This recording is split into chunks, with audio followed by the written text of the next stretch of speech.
Hello, everyone. My name's Sue Regan. I'm Deputy CEO at Volunteering Australia. I'd like to start by acknowledging the traditional custodians of the land in which we are all meeting from today.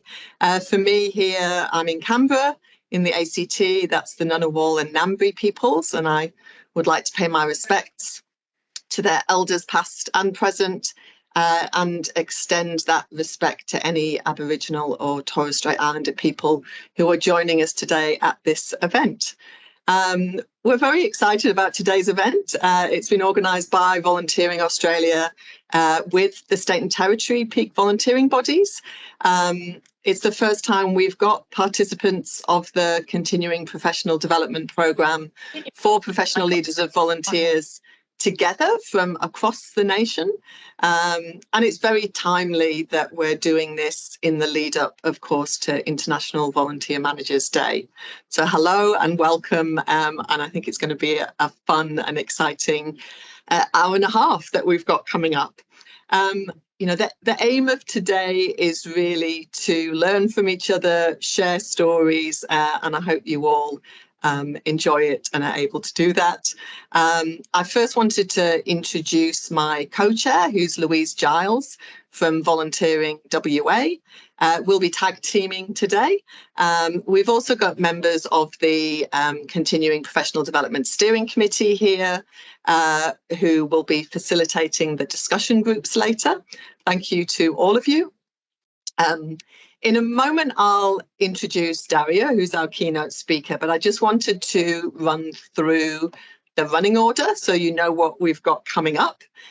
So first, we will have our keynote speaker, and that will be followed by a short Q&A session. So do please put up your hand or put a question in the chat or the Q&A function, and we can have a little bit of Q&A with Daria when she's finished her presentation. I thought it was. I'll just remind everyone to put their mics on mute. That's great, thank you. So after the keynote speaker, we will have our participant panel. This will be a discussion between 4 of the CPD participants from across the country, which Louise will be facilitating, and she'll introduce people when we get to that part of the agenda. Then we're going to break into discussion groups, so you all get the opportunity to meet and talk more informally with each other, and then we'll come back together. So it's a fun-packed hour and a half. Now it's my pleasure to introduce Dr. Daria Kracht. She's a lecturer in work psychology at the School of Psychological Science at the University of Western Australia. She's passionate, I know, about developing leaders and leadership, really through evidence-based research and practice. She recently contributed to the development of the National Strategy for Volunteering as a leading author of one of the research papers. And as many of you might know, the National Strategy has a specific strategic objective, 3.4, I think it is, which focuses on recognising the importance of volunteer management. Daria, over to you, and thank you very much for being here today. Thank you so much, Sue, and it's an absolute honor and pleasure to be here today with you all and on this very special day. I do very, very, very much believe in the importance of leaders of volunteers. We chose a rather provoking title for our paper that fed into the National Strategy for Volunteering, which was "Without leaders, there's no volunteering." We got a bit of pushback on that title, but we persisted with having it on there because I think it's recognizing the importance of how important leadership is to volunteering and how often we don't see it, because a majority of amazing people like yourselves who lead volunteers are actually extremely humble and not willing to discuss too much their contributions and sacrifices that they make in order to fulfill their roles. But I think it's important that at least on a day like this, we do recognize that, and again, very, very proud and honored and a huge pleasure to be here and share some of the research I have and some of the insights I have into leadership with you. And that's pretty much what I want to do today, is to talk about leadership, and particularly to talk about leadership identity, which has been the focus of my research for over the last, I think it's longer than a decade now. I think it's close to 12 years, but I lost track of the years by now. So long time. So let's start. I'll just share my slides because I do want to share some visuals. This is not a lecture. Don't worry. There's not too much, but just maybe some visuals to spark some of your attention and also some of your thinking. So just started sharing. Just checking that it's people can see that. Yep, cool. All right, so let's get started. So I want you, or we'll conduct a very quick thought experiment for yourself. So I want you to imagine this is your leader meter. So this is a little lab tube or a probe. It's, so imagine that's in front of you. Now I want you to think, how far would you fill in this probe or this leader meter to identify the extent to which you see yourself as a leader. So in other words, how full or empty or a little bit full is this leader for you, leader meter for you personally? So just spend a couple of seconds on just thinking on that. So would you feel it a little bit? Would you feel it all the way to the top? Or would you feel it not at all? Or maybe somewhere in the middle where majority of people do. So we'll come back to that, in a second. First, I want to share with you a little bit of, I guess, my personal story and the fact that my leader meter has always been really full. I've always seen myself as a leader. So I have a specific example that illustrates that. This is me as a cheeky toddler. When I was about 7, I distinctly remember organizing a group of girls at my school. I would have been in year 1 or year 2.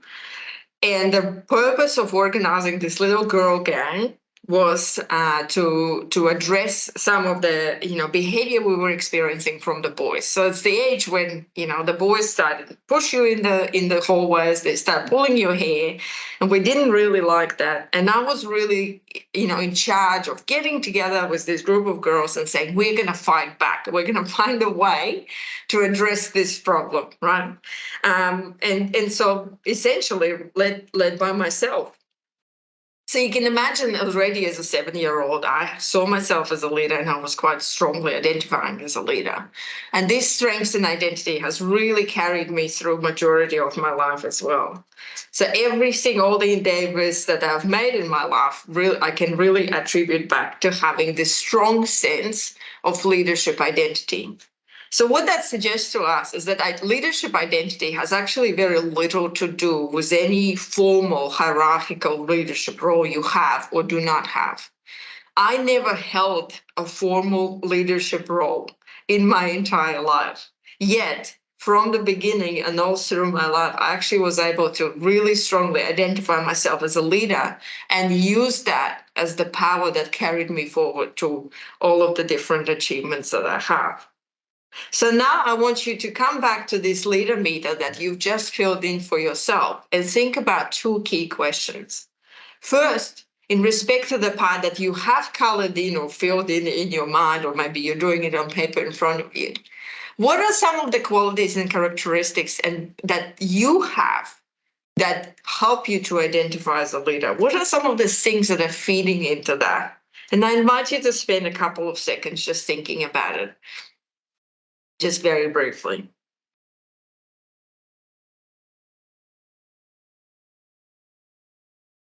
And so in respect to the other part, which you didn't fill, which is empty, what prevents you? What are the things that are preventing you from filling that part in and seeing yourself fully 100% as a leader?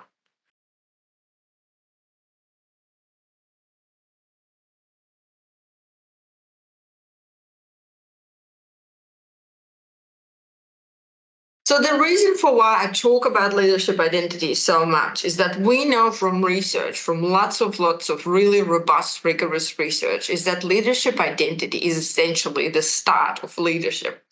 Leadership identity moderates and influences the behaviors that you have as a leader. So anything, if you imagine yourself in a leadership role, be it formal or informal, as I just said, doesn't really matter if you're in a formal role. Everything that comes sort of in terms of leadership behavior or even seeking opportunities for leadership, all that goes back to your identity. If you do not see yourself as a leader, then it's very unlikely that you're going to pursue those opportunities, that you're going to engage in leadership behavior and so on. And unfortunately, when it comes to volunteers, we know particularly that leaders of volunteers are very reluctant to identify themselves as leaders. A colleague of mine from University of Tasmania, Toby, has conducted this really fascinating research a couple of years ago, where they went to leaders of volunteers and asked essentially the same question: how much do you see yourself as a leader? And it was really surprising to them that no one in their sample, no one, not a single person, would identify themselves as a leader. So this is mind-blowing, right? People are doing all of this fantastic, important work. It's foundational to lead. Like I said, leadership is foundational to volunteering.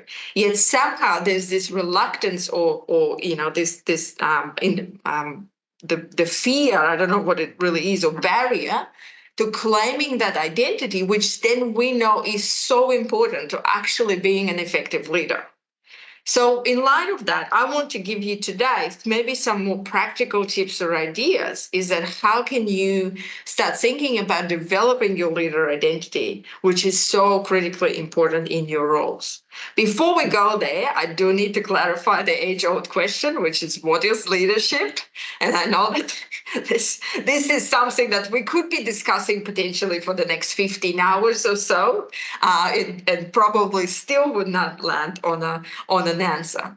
But as I've indicated earlier, leadership to me is first and foremost is really ability to self-lead and to have the strengths and abilities to engage with leading yourself in the first place, but then also influencing others towards a set goal, right? So the typical definition of leadership is influence. Do I have the influence over others to lead the group towards the same direction or the same goal? So that's just to clarify what leadership is in this particular context. More simply and more practically, we actually can break down leadership into 3 critical or foundational behaviors that leaders actually do. And I think this is very helpful because it keeps it very practical. So what is it that leaders actually do? First, we have task-focused behaviors. So these are the behaviors where leaders are instructing followers or their subordinates or employees or, whatever you want to call the team leaders. So all different terms. So instructing, helping to figure out what the tasks are, helping to achieve those tasks, setting direction. So very task-focused nature. The second type of behavior is relationship focused. These are the behaviors where leaders engage in building relationships, support, listening to the employees' concerns or volunteers' concerns in your cases, listening to the issues that bring people up and really focusing on that support relationship type of stuff. And the third one is change focused behavior. So these are all of the behaviors that go with initiating and administering change. So very simple, 3 key kind of foundational behaviors. We know that all leaders basically will need to engage in one of these at all sort of times, and it goes back and forth. We also found in our research that when we break it down to these 3 foundational behaviors, specifically in the volunteering context, it actually helps people to understand leadership better because it's very practical and it's sort of very straightforward model. So, in volunteering context, these behaviors are definitely present. And what's more important, you can be very, very efficient and effective leader of volunteers by just focusing on actually just the first 2, so the task and the relationship. And that makes you into a very well-rounded leader, so to say, who is very effective and efficient. So then let's think for a moment on the perspective from volunteering. Again, some of the research we conducted early on, I think back in 2017 now, we actually looked at the different types of volunteers. I think this one is going to ring true for a lot of you. And we identified this volunteer typology, which basically kind of categorizes volunteers on two dimensions. One is their abilities. So are they capable? Are they able to do the tasks or the functions or the provide the service that we need them to do? And the other dimension is motivation, right? So are they motivated enough to be there? And then from that, 2 by 2 is 4. Everyone loves a bit of a 2 by 2 matrix. We identified these 4 types. So the ideal case scenario is, of course, our capable and enthusiastic volunteers. So these are the people that know what they're doing, and they're also very motivated. So pretty much these are the people that as a leader, you can leave alone and just kind of watch over them maybe a little bit. The second type is very enthusiastic, but not capable yet, right? So they're really motivated, but they're not capable yet. So what do they do? What do we focus on with them? We focus on task-focused leadership, right? Because these people need us as leaders to give them direction, explain the task to them, and support them in learning how to do that task. So task-focused leadership here. Capable, but reluctant. So people very capable, but for some reason they're lacking that motivation. The focus here is, of course, that relationship-focused leadership, right? So here you need to support them, motivate them, focus on that. And then finally, not capable and reluctant. This is the hardest scenario, and this is where you will need both of those leadership behaviors to really align in order to motivate them, but also to support them in becoming more capable, right? So you kind of will need three of those. So as you can see, the task versus relationship-oriented behavior is a very simple typology. It applies very practically as well. So now, back to the identity bit, right? Because as I've said earlier, behavior comes from identity, right? So we need a strong identity in order to engage in those leadership behaviors. So first piece of advice I have for you is fake it till you make it, but not in the way that you're thinking of it right now. So first of all, in about 1970s, the psychologist Daryl Bem has proposed a theory of self-observation. What this means very simply is that his proposition was that instead of knowing who we are, we need to observe ourselves in order to understand who we actually are. So rather than knowing that, say, I am an extroverted person, I need to observe my own behavior. And when I see myself being extroverted, I can then conclude that, yes, I am extroverted. Applying this to leadership identity, we conducted a study where we tested this relationship between behavior and identity. I told you earlier that the classic proposition is that the identity drives behavior. We tested the reverse mechanism, which is where their behavior can drive the development of identity. And we use these very same behaviors that I've just told you about. So we looked at whether if people are engaging in task-focused behavior or relationship-focused behavior, is their identity as a leader going to become stronger over time? And the answer is yes, they do. So once they start acting as leaders, they actually become also identify stronger as leaders as a consequence of that. So faking till you're making it here means that even if you're unsure or you lack confidence or you're kind of waiting for that moment that we're going to feel like a leader, don't wait for it. Start acting as a leader now. And I've just given you the behaviors as well. Start behaving in the ways consistent with those types of behaviors. And over time, that will help you to actually develop and strengthen your own identity. The next little bit that I want to share with you is also thinking very, very broadly about leadership. We make this mistake a lot, particularly in the corporate kind of paid workplace context, where we equate leadership and workplace, right? We think leadership only belongs in the workplace. You already know this is not true, because volunteering is a great ground for developing your leadership skills and abilities. I want you to think even broader. I want you to think, where else can I practice my leadership and develop my leadership abilities? And again, there's heaps of research out there that's shown that there's so-called spillover effects, where practicing leadership in one context will help you to become better leader in a different context as well. So where else can you practice? What else can you do? And then also remembering that leadership development, really, like any type of development, is never going to be a smooth, positive ride. It's hard, right?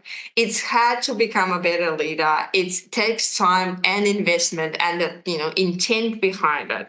And so again, from research, we found that if you say today, decide, yes, I am going to invest time in developing my leadership skills, most likely what's going to happen first is that you're going to sort of go down, right? So the curve is first going to go down. You're going to potentially feel even less confident or even, less able to do these things. But persist, don't give up, and continue on this journey of leadership development, because ultimately, and again, from research we've shown, you are going to get better and you are going to become even more, stronger identity, and more capable and able as a leader. And very, very final note from me, and this goes back to my personal story. Think what leadership actually means to you. I've just told you about how I was always a really strong and determined leader, even as a child.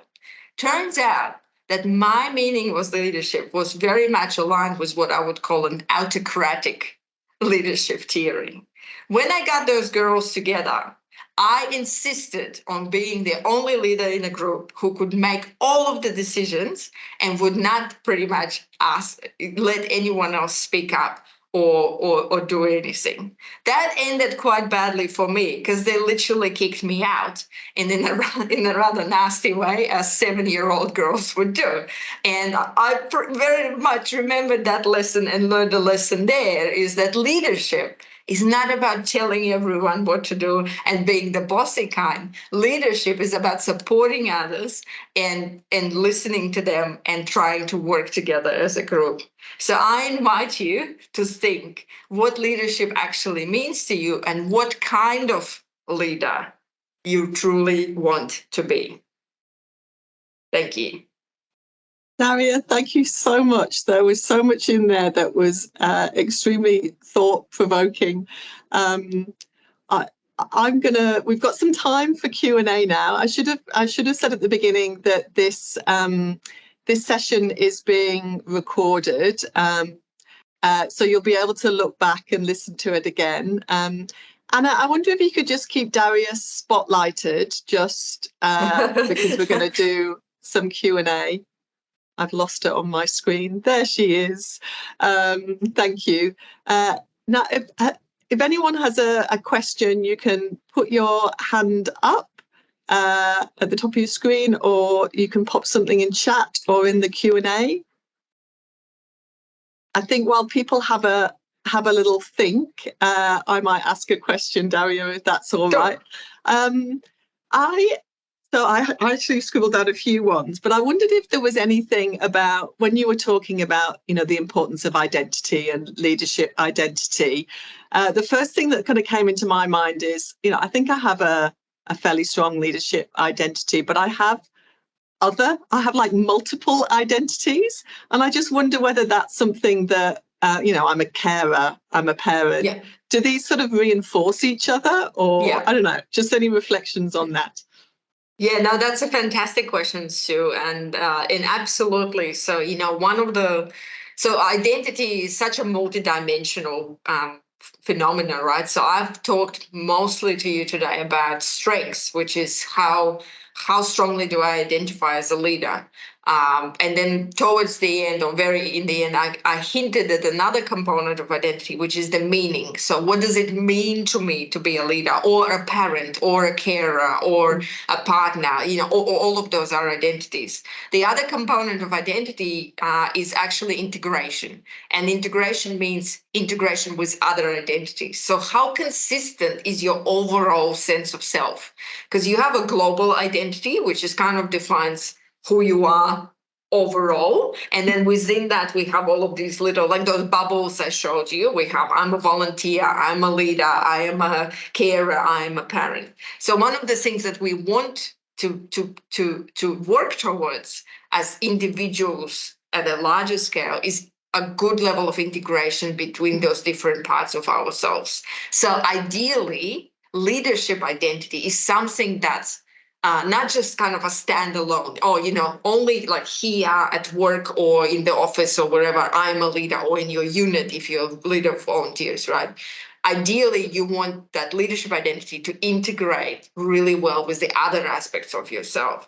And sometimes that is true, and sometimes people have a very separate kind of, the leader only kicks in, so to say, in the this specific part of my life. And ideally, for that kind of overall sense of well-being as a person and that strong sense of self, you want all of these to really integrate really well with one another. And what helps there is looking at leadership for if that's because that's our focus, looking for leadership opportunities or ways to express your leadership across the different domains. I mean, those of us who have children and are parents will know that leadership and parenting go like really well together, and that's your ultimate crash course in leadership, is whether you have a 2-year-old toddler who is not giving up at all. It's great. That's fascinating, Daria. Thank you. Yeah. I can see you've got questions coming through, and there's also someone with their hand up.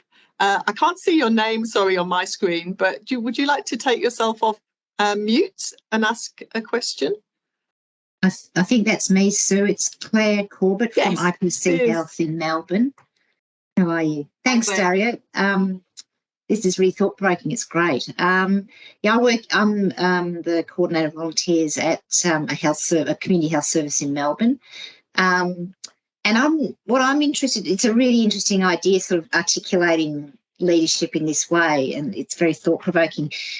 I'm wondering, to me, leadership, one of the really important skills in leadership, but I'm not sure where it fits in exactly, is the ability and inclination to delegate. Yep. And I think it's actually a real skill. Like, everybody tells everybody, oh, just delegate. That's how you're going to get the work done. That's how you're going to blah, blah. But it's actually a really, really hard thing to do well, or to do at all, for that matter. And I'm just wondering, I'd be interested to hear your thoughts about where that fits in with your sort of model of leadership and some tips about how to do it well. Look, Claire, I find that leaders who are probably maybe most struggling with delegation, and this is going to be a bit controversial, so get ready here. Luckily, we're not in physical environment. You can't throw stuff at me. People who struggle most with delegation are the ones who are more insecure in their role as a leader. And what I mean by that is that that there is that sense of kind of holding on to that control, so to say, and holding on to that, importance, so to say, of yourself, right? What a strong identity can do for you, which is actually really fascinating, and I think really what a lot of people don't realize is that having a strong identity also lets you to be very sure and clear about who you are in that role. And from there, it's much easier to let go of that, overpowering sense of or need for that control and kind of focus, almost like focus on yourself. I had I coach leaders, and I had a really interesting conversation was a couple of months ago where a person I was coaching, a leader, an executive, went on for extended vacation, so 5 weeks, right, for traveling. Came back and found that nothing has happened to his team. Like nothing, everything worked. Everything was great. Like everything was set up. He's done an amazing job in making sure that everyone knew who was doing what. There was like lines of, all of that was done. You know what? He was disappointed. He was genuinely upset that they didn't need him in 5 weeks. He's like, what about me? What am I going to do now? They work perfectly. And I said, well, that's ultimately your job as a leader, is to make yourself redundant.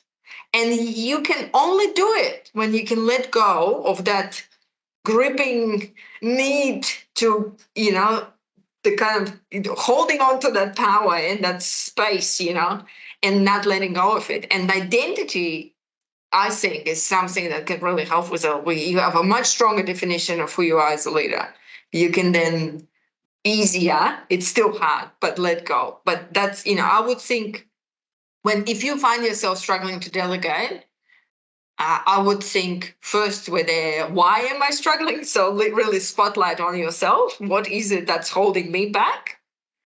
Because most of the time it's about you and it's not about those other people. And then second question, once you figure yourself out, or at least understood where you're holding yourself, would be how can I support people to then, because delegation, it's not dumping, right? Like it's not, here's stuff for you to do, bye-bye. You need to actually, it's a process of helping people so where a lot of delegation efforts fail from that point of view is where leaders just go, I'm going to delegate. Okay, tune, I'm out. But you actually need to spend time to setting that up. So that would be my 2 tips. Thanks, Daria. And that's a great question, Claire. Thank you. Yeah, thanks, Ben.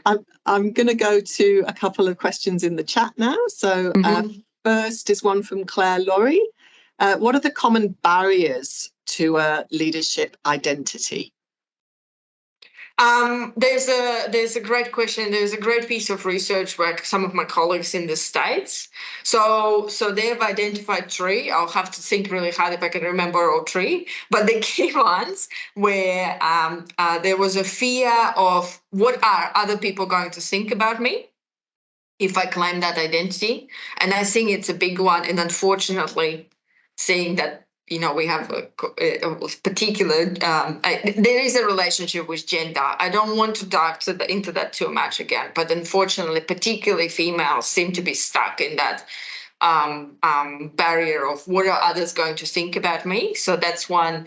And the other one was also not kind of seeing leadership role as something that's very demanding on your time, on your resources. I mean, leadership is really hard, right? Like it only looks easy when you're not in that role. Like I get it. Like, so some people don't want to claim the identity because they just don't, not that they don't want the role, but they're afraid of the kind of all of the other stuff that comes with that.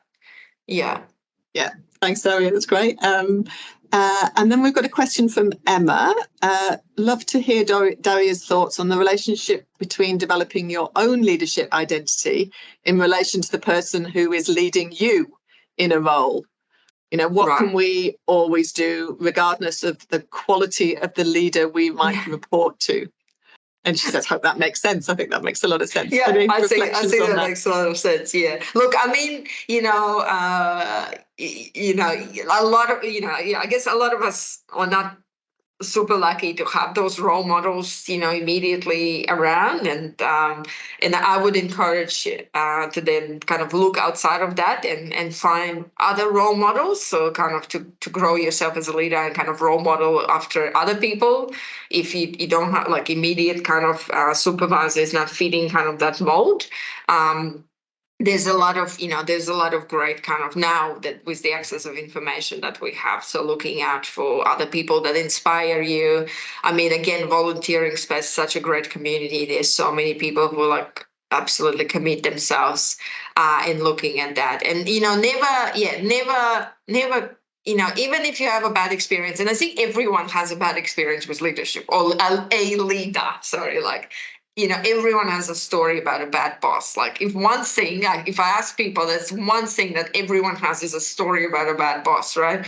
Don't let that discourage you from doing your own work and developing your own identity and getting better. Like don't get that stand in your way. I think, we can do better. And the thing to recognize there is that journey you're never done with developing yourself as a leader. There's always more. There's always a learning journey. So just keep going at it. Yeah. That's great, Daria. We need to move on very shortly, but there was another question here, and you can either answer it or maybe take it on notice. But are there resources you could suggest to develop leadership skills, please? Yes. So we actually, and I'll need to, I'll send it, I'll need to share it. We actually recorded a course on leadership for volunteer, well, at the back at, like, it was a couple of years ago, as volunteer managers, but now leaders of volunteers. Doesn't matter, same thing, right?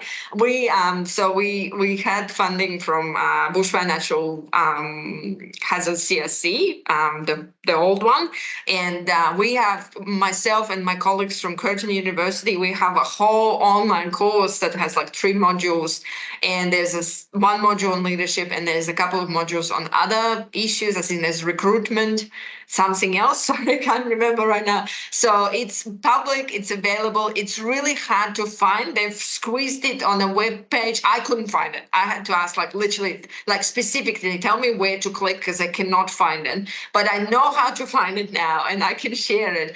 So that would be a great starting point, because it's specific to volunteers, and it's a great resource. And it's short videos, like, 3 minutes, and some practical tasks that you can do on your own, and it's completely free. So I'll share that with you, Sue, so maybe you can share with the group. I think that's a fantastic resource. That's great.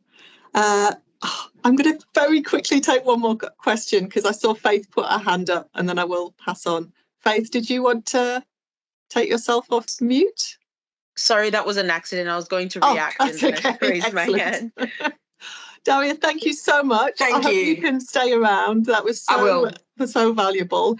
And I am now going to hand over to Louise, who will take us through to set up the participant panel. But Anna, if you could spotlight Louise, that would be great. Thank you, Sue, and thank you, Daria, for your talk this morning. Absolutely fantastic to hear from you. And we'll be leading on to a panel of participants as well. So, Kaya, my name's Louise, and I'm the training manager at Volunteering WA. I'm on the Whadjuk country, so we are in Perth. So it's still only 9:30 for us this morning. It's nice to see so many familiar faces as well. So this morning, or this afternoon for some of you, I'm going to be introducing 4 panel members, and we have Nicole Rawson. If you want to put up your hand when I speak to you, Nicole Rawson, Programme and Scholarship Administration Specialist in a virtual team from the Smith Family Foundation, from the Smith family. We've got Lisa Riley, Programme Lead Community Connections from Melbourne Waters, and we've got Belinda Holst, Head of Volunteer Services Hammond Care, and Vanessa Henry, who's the State Youth Manager from St John's Ambulance Tasmania. So thank you so much for joining us this morning, ladies, and I really appreciate you joining our panel. These ladies have been on the CPD programme. Some have just started, some have been on for a couple of years. So it's just nice to highlight to you what they have been doing over that period of time. So we've got some questions that we are going to pose to you, and I'm more than happy for you to talk as a group or talk one at a time. It's entirely up to you. But the first question is, why is professional development important to you, and how do you think it has benefited you and your organisation? I think I might just open it to Nicole first, and then we can go round. So so if you'd like to take the floor, Nicole. Good morning, everyone. Thanks so much, Louise. I'm delighted to be here. So I've been in the role running a virtual volunteer team for just over a year. So it coincided really nicely with the CPD program. So I'm kind of learning as I go. So having access, I think, to all of the resources that it has offered me has been absolutely vital. I just do naturally love to learn that as well, but it's really increased my knowledge base to be effective in that role. To run a virtual volunteer team, which is 100% virtual, has got so many, challenges within that we've been learning on the hop, learning as we go. So we learn, we change, we learn, and then we adapt as we go.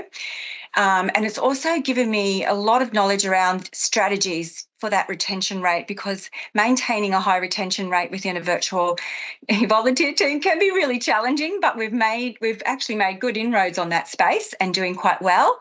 And I think it's also been really vital to me to be part of networking groups, to feel supported and to draw from the wisdom and the experience of other more experienced volunteer managers.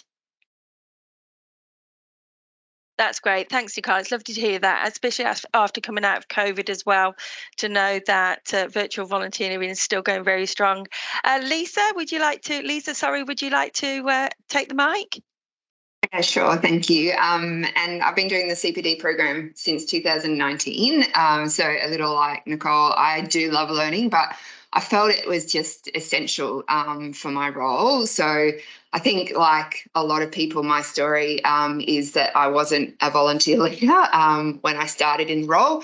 I have a master's in environmental management, so a little different to leading volunteers.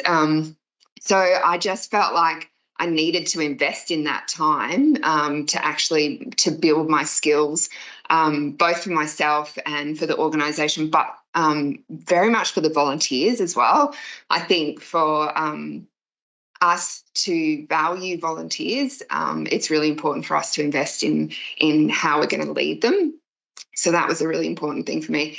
And I kind of reflect on the environment industry a lot and think about how it's just a given that we keep learning in other industries. So in the environment industry, we need to keep learning because the environment changes and the way that humans impact on the environment changes. But it's the same in the volunteer sector. You know, volunteers change, our communities change, our society changes. So we need to keep learning. So that's, some of the reasons I've done it. That's awesome. Thanks, Lisa. Vanessa? Hi, everybody. So I started the CPD when I was actually in a paid volunteer manager role for the University of Tasmania, and I've since moved on for that role. But over that period of time, I've been consistent as a volunteer manager with St John Ambulance. And I found that it's been really useful, in the networking space, particularly when I was in that role for university, because then it was really great to get to know other opportunities for people to get involved in, and also for my own personal ideas of learning a bit more about myself, learning a bit more about what other organisations do and how they support their volunteers, particularly, and also including things like having access to people's knowledge and understanding, and even the sharing of things like PDs and SOPs and policies and procedures. All of those made it really great to get to know everybody as well. And it was really nice to be able to talk to people who are in the same situation, that had an understanding of what you were going through, and to just have those conversations about what you could potentially do, how you could work through those things, and even look at, those alternatives ideas too. So just because you're doing something, it doesn't mean that we're all doing it the right way or the exact way, but just thinking about those nuances.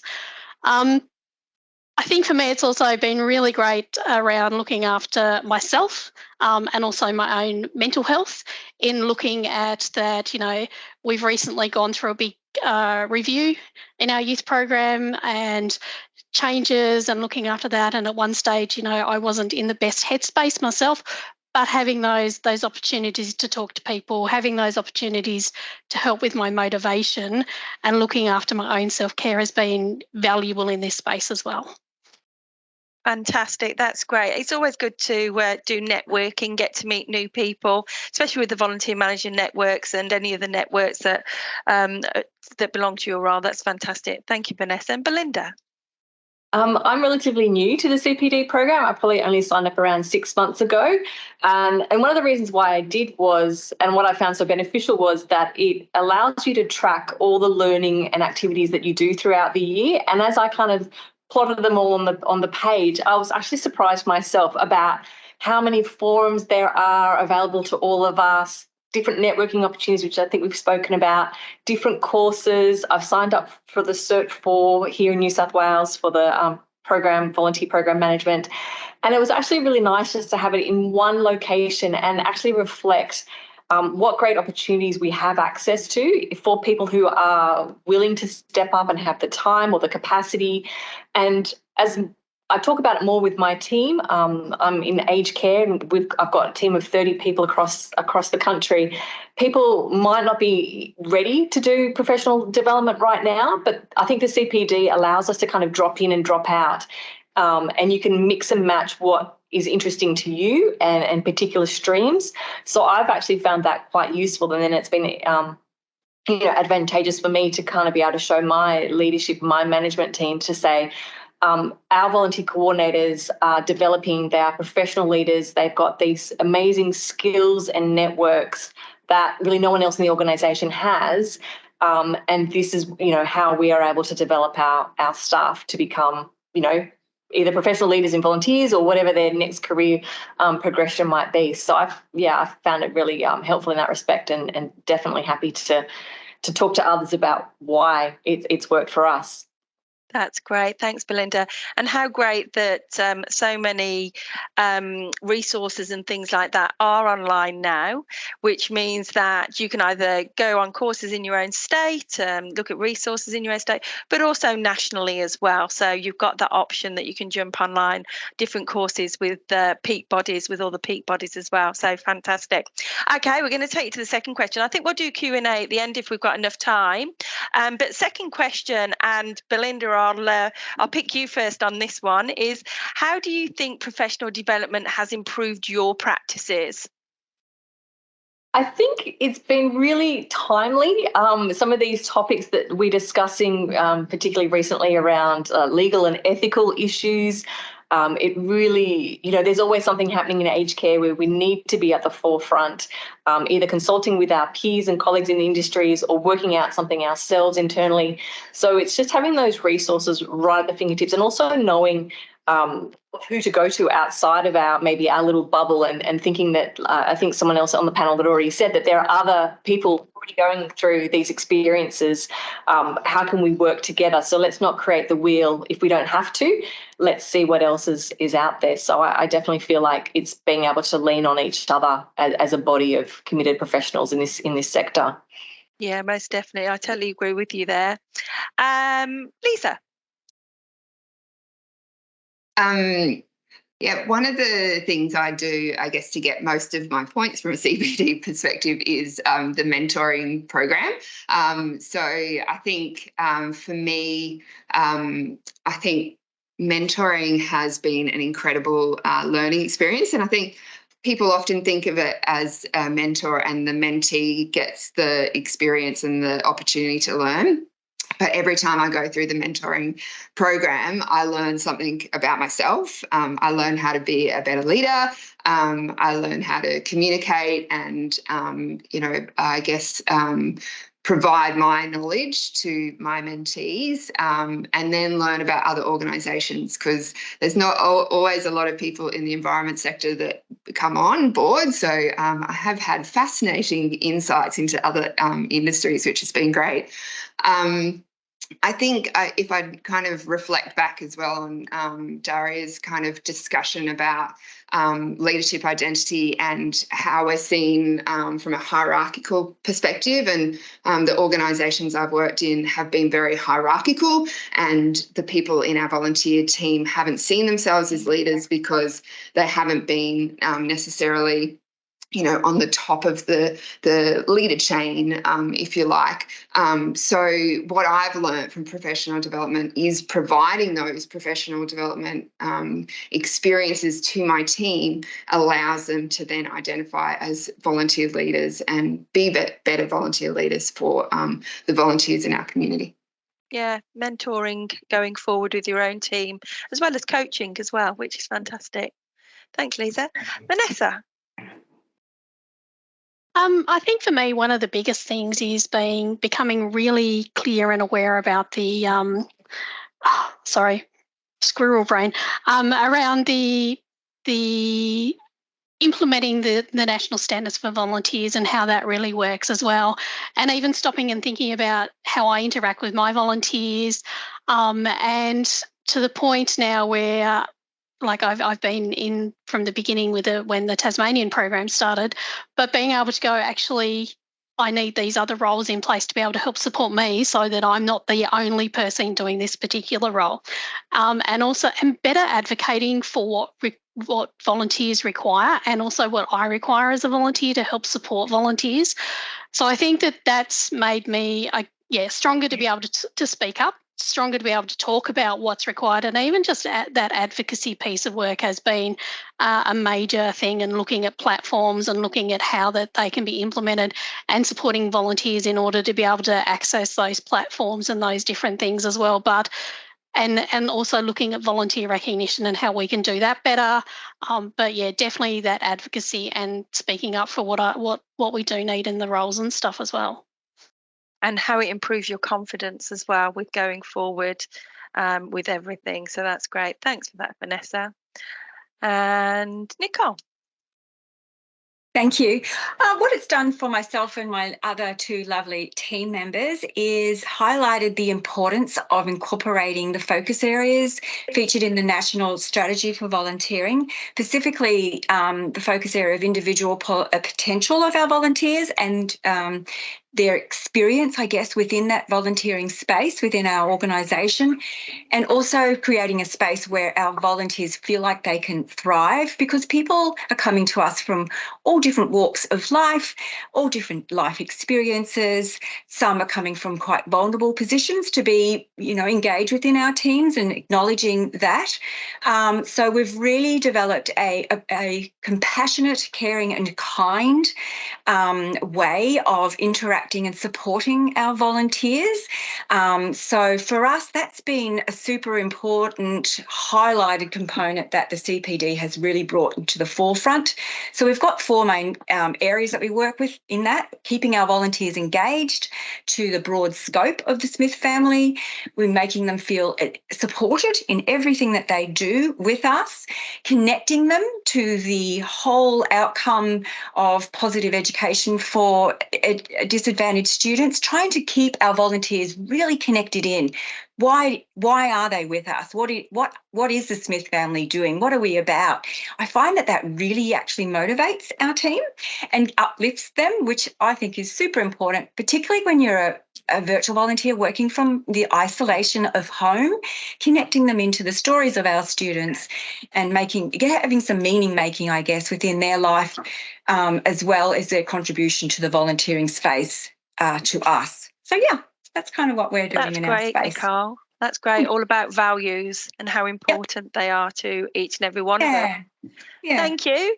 Okay, we've got one last question to pose to you, and I'm going to choose Vanessa this time to go first. So looking to the future, how are you planning to change your practices in light of new ways of volunteering or challenges being faced in the volunteering sector? So over to you, Vanessa.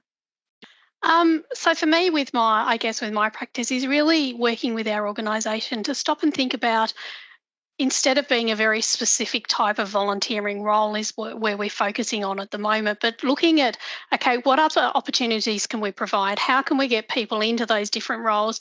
Our adults are very focused on looking at providing that first aid into events and things like that, and we do some emergency services types of stuff as well, but really thinking about, well, what other support roles can people get involved in that don't want to do that clinical facing role? Is there opportunities to be able to, whether or not it's somebody come in and clean the vehicles, that's their role that they want to do for that week. Somebody who's really keen into the communication, somebody that's really keen into looking after our historical society items and things like that. So then it's not just then left to the handful of enthusiastic, capable volunteers, but also looking at those that, thinking about other people's capacities, thinking about other people's capabilities, and helping move that forward, but also as an organisation thinking, well, what else can we do to support our community? And particularly with our youth members, with the new program revamping, that we're, looking at those mentoring opportunities for young people that are interested in becoming nurses, paramedics, doctors, anywhere within the health sector. How can we connect in with the community? How can we connect with the local university? And so stopping and think about what is value adding for our volunteers, particularly our youth members, and looking at, And how do I do myself out of a job? Incorporating a team, getting them involved instead of it just being me. So then when I'm ready to move on or move to whatever that next step is, that I know that I've got that team around me, they'll do an amazing job and they don't need me. That's great. A pool of volunteers that have got all these skills and knowledge to move forward and to support you is fantastic. Thanks, Vanessa. Lisa. Thanks, Louise. It's a big question. It is. We ran a professional development session a couple of weeks ago for environmental volunteer leaders, and we had a fantastic panel presentation with a culturally and linguistically diverse presenter who talked about the term volunteering. And I know this is potentially opens up a floodgate of discussion, but she was so right in the way that she was saying that it doesn't resonate with her community. And the term for her that they were using was community connections, which is kind of funny because that's the term for my team. So I thought that resonated with me as well. So in the environmental volunteering sector, we also have the term citizen science, which really only resonates with a very particular audience who knows what citizen science is. So I think, and this is touched on in the national strategy as well, I know, around definitions, but I think it's really important for us to think about instead of, how we define a term, what we want people to do and what they want to do, and start thinking about, co-designing with the community the actions that they want to take and the benefits that we all want to see, instead of defining something as volunteering and not volunteering. So I know it's something that's talked about quite a bit in the sector, but it is something that we really need to think about in terms of encouraging diverse communities to get engaged, and that's a big thing in what I want to do. And I think when I reflect on also we talk about encouraging diverse communities a lot as well. And I think it's important not to think about it as numbers, because we do need numbers. A lot of people need numbers a lot of the time, but I want to really reflect on, what we can learn from engaging diverse communities and why they would want to get involved, and what we can, get out of all being involved together. So that's what I've been thinking about. Thanks, Lisa. That's a big thumbs up from me for sure. Lots of food for thought there. Belinda. I think for us, I work in a very regulated industry of aged care and health and hospitals. So what capacity do we have to be innovative and work with our existing volunteers, but also consider the future volunteers? I'm not sure if people joined in that Volunteering Australia research paper that was presented earlier this week around the pool of available people is shrinking, the capacity for people to commit is changing, the world is changing. So how do we kind of put this all together to, I think, kind of leverage what Vanessa and Lisa have just said around, value adding, getting the right people, but noting that there's all these other restrictions and thoughts kind of floating around. So it's, I think, looking at that. So what does the future volunteer look like for us? And we've just completed a survey of all our volunteers, and just kind of now we're at the stage of crunching that feedback and really trying to listen hard to, that lived experience from our volunteers, and what are they trying to tell us, and how can that voice of our existing volunteers lead us into the future. That's great, Belinda. I can see some great work coming out of that. So good on you. Nicole, finally, last question to you. Thank you. That's an easy one for me to answer, because our biggest challenge, I guess, that we'll be facing is that we're growing at the Smith family from supporting 60,000 students on our scholarship program to just over 100,000 students on our scholarship program over the next couple of years. So as that grows, we will have to grow our virtual volunteer team significantly to keep up with the increased admin support role that our lovely team plays. So the tension in that space will be getting all of those documents reviewed whilst maintaining a sense of connection and community within our volunteers and making it still a really enjoyable process for them to stay engaged with us long term. That sounds exciting. Huge achievement there. Thank you so much for joining us this morning. I know we have spoken to you previously, but it's been awesome to have you on our panel, and I hope it's highlighted to the rest of you and everybody else who's on the CPD programme, or those of you who are thinking about joining the CPD programme, how important it is to you, your organisation and your own professional development. Do we have any time for chat at all, Sue? We do, Louise. We have a few minutes, and there's one question in the chat, which is about so how common is it to be one person, a one-person team in our organisations? And they're saying that they find it the biggest challenge. This is Faith, and I just wondered, I think that's an interesting question of whether people have experienced kind of sort of isolation in your role. But we have a few minutes, Louise, if anything else pops up. Is there anybody who'd like to answer that? I can see a few of you nodding there.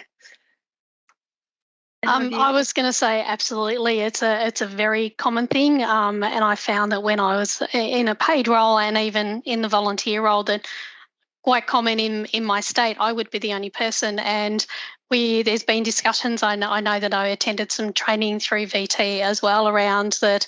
The conversations about, as a volunteer manager, you have so many people that you look after, but if it was a manager within a corporate space or in a different space, you wouldn't have that many people to look after, and you wouldn't have all of the, all of the requirements that are needed and all of the expectations as a volunteer manager, whether paid or unpaid, and it can become unwieldy and also become quite, for some people, traumatising and an issue to deal with in a whole range of other areas as well. I think I'd also like to highlight, though, how important network meetings are for somebody who is just one person in a team. And I know the four of you have probably benefited from those networks within either your the Cert 4 that you've been doing or any other workshops and so on. And I know different peak bodies run those. So please, everybody, jump on board networking meetings, because it really does open your horizons and allows you to speak to others nationally and within your own state as well. Would anybody else like to add to that question? No? Cool. Okay, I'll hand it back to you then, Sue. Thank you. Thank you, everybody.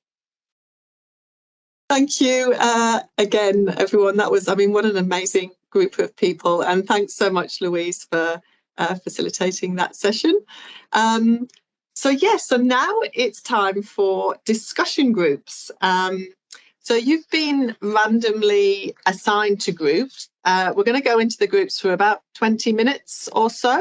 There'll be a member of the CPD steering committee in each of the discussion groups, and we have a few questions to steer the discussion, but essentially it's just an opportunity to talk with each other, share your stories and experiences, reflect on what's been said today. So have fun. So I hope you all had a chance to have a good discussion in your smaller groups. Would anyone like to share anything from the discussions that you've just had? If you would, pop your hand up.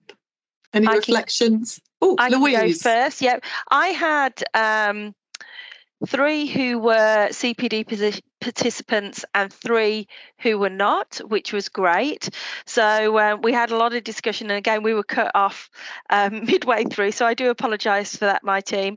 And there was a great reflection on Daria and what she was talking about with the leadership side of things, and how people are going to think about that more and think about themselves more as well, and what they need to do to better themselves as a leader and to move forward, but also to step back and allow others to take the lead as well. So yeah, it was a really good discussion with our group and reflecting on leadership, and so yeah, really thankful for everybody participating. Thank you, Louise. Would anyone else like to make any reflections from the groups? Seeing if there's any hands up. Any thoughts from any other groups? Don't feel you have to. Sue? Kate. Yeah.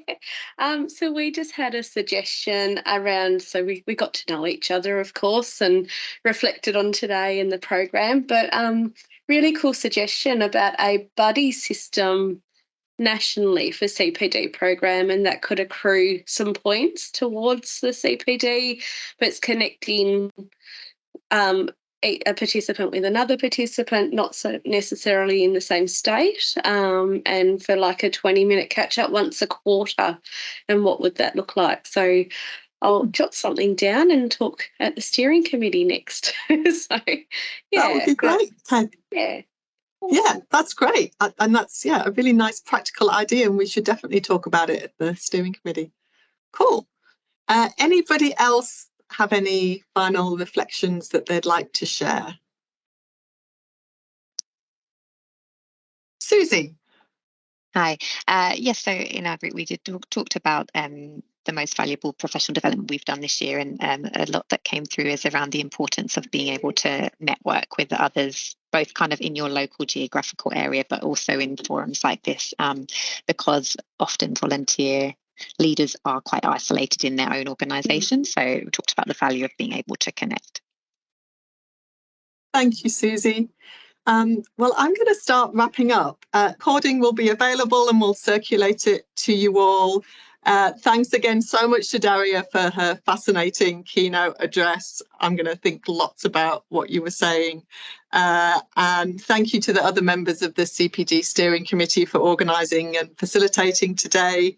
And thank you to Anna and Valeria from Volunteering Australia, who have been in the background making it all happen. But also just thank you to all of you for coming along and sharing your stories and experiences. I think it's just been a really great session. And thank you for helping us celebrate International Volunteer Managers Day.